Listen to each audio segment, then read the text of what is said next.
Hello guys मोर channel अन्य এটা নতুন ভিডিঅ'লৈ স্বাগতম জনালো। আজি মই এটা স্কিমৰ ভিডিঅ' আপোনালোকৰ লগত শেয়াৰ কৰিলো। হেহে ভিডিঅ'টো হেকলৈকে চাব। আপোনালোক প্ৰত্যেকজন মানুহে নিজৰ মুখখন সদায় ভালে ৰাখিব বিচাৰে ন। হেহে আপোনালোকে কি কৰিব এই কামটো কৰিবচোন। মই যেহেতু কৰিছো ন আপোনালোকৰ লগত শেয়াৰ কৰিছো।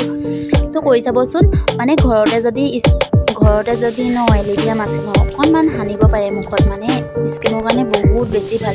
মই মানে এইকেইদিন গৰমৰ কাৰণে আৰু যেহেতু গাটো বেয়া ন সেইকাৰণে মুখখন ইমান বেছি কেয়াৰ ল'ব পৰা নাই। সেয়েহে ৰাতিপুৱা আজি মই এই কামটো কৰিলোঁ। ভিডিঅ'টো শেষলৈকে চাব। এনেদৰে অকণমান সময় এনেকৈ লগাই ল'ব পাৰে। আপোনালোকে কিমান দেৰি লগাই সেইটো আপোনালোকৰ কথা। মই অকণমান টাইম লগালোঁ ন তাৰপিছতে আৰু ধুই দিব লাগিব ন। তাৰপিছতে চাবচোন আপোনাৰ গালখন বহুত বেছি মানে ভাল হৈ থাকে আৰু তো সেয়াই চাব আপোনালোকেও ট্ৰাই কৰি।